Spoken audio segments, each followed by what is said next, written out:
भारत के हर नागरिक के फाइनेंशियल इंक्लूजन के लक्ष्य के साथ शुरू की गई प्रधानमंत्री जन धन योजना ने नया माइलस्टोन हासिल किया है। प्रधानमंत्री जन धन योजना की आज सालगिरह है।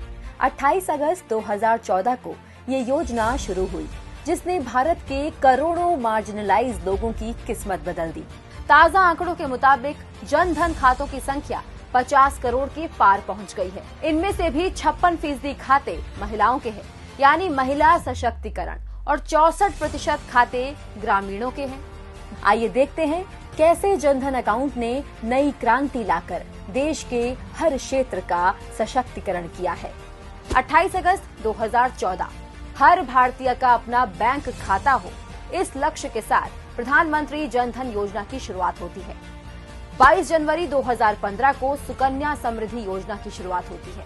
बेटियों के नाम पर बचत को बढ़ावा देना, ताकि लोग बैंक खातों और लंबे वक्त के निवेश का महत्व समझ पाएं। 2.7 करोड़ से अधिक सुकन्या खाते। 8 अप्रैल 2015 को मुद्रा योजना, क्योंकि अब हर गरीब और हाशिए पर पड़े व्यक्ति के पास बैंक खाते हैं, तो उन्हें कोलेट्रल फ्री और कम ब्याज वाले लोन भी मिलने चाहिए, ताकि वो अपना रोजगार शुरू कर सके बिना साहूकारों के चंगुल में फंसे।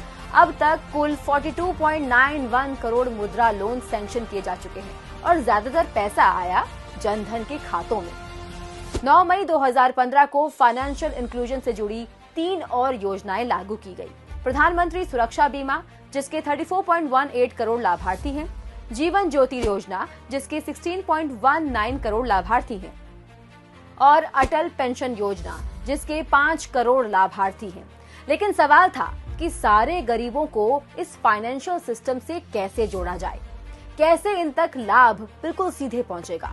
और ये सारी योजनाएं सफल हो पाई जनधन खातों की वजह से। 18 फरवरी 2016 को प्रधानमंत्री फसल बीमा योजना की शुरुआत होती है।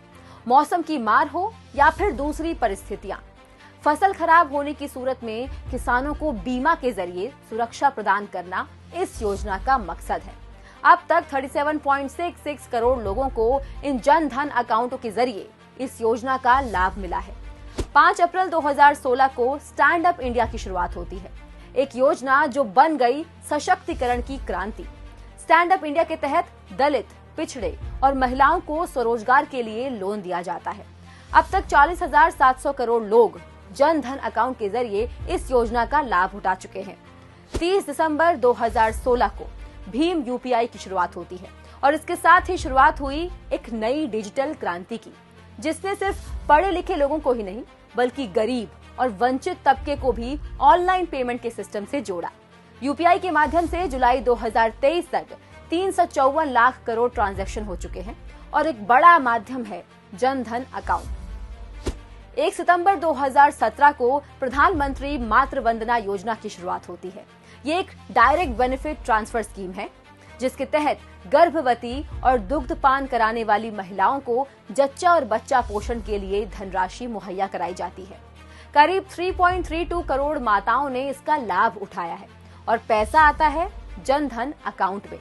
23 सितंबर 2018 को आयुष्मान भारत योजना, हर भारतीय को मिले स्वास्थ्य बीमा। 50 करोड़ से ज्यादा लाभार्थी इसमें हैं और माध्यम बने इसके भी जनधन खाते। 5 फरवरी 2019 को प्रधानमंत्री श्रम योगी मानधन योजना की शुरुआत होती है। मकसद इनफॉर्मल सेक्टर के कामगारों को आर्थिक सहायता प्रदान करना। करीब 49.52 लाख लाभार्थी इसमें हैं और माध्यम इसके भी जनधन खाते हैं।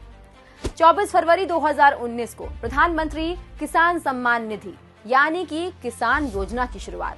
11.27 करोड़ सीमांत किसानों को आर्थिक सहायता मिली है इससे और माध्यम बने फिर से जनधन अकाउंट। 1 जून 2020 को प्रधानमंत्री स्वनिधि योजना, जिसके तहत स्ट्रीट वेंडर्स को छोटा लोन लेने की सुविधा है और ये लोन भी आता है जनधन के अकाउंट में। ये सब उदाहरण हैं कि किस तरह जनधन खाते भारतीय गरीब और वंचित तबके के लिए क्रांति की तरह हैं।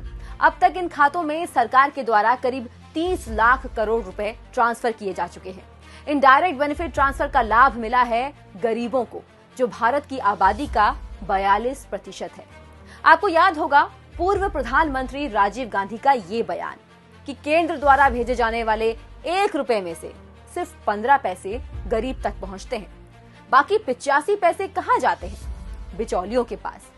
अगर अब भी वही सिस्टम होता तो 30 लाख करोड़ में से केवल 4.5 लाख करोड़ जनता तक पहुंचते और बाकी बिचौलियों के पास।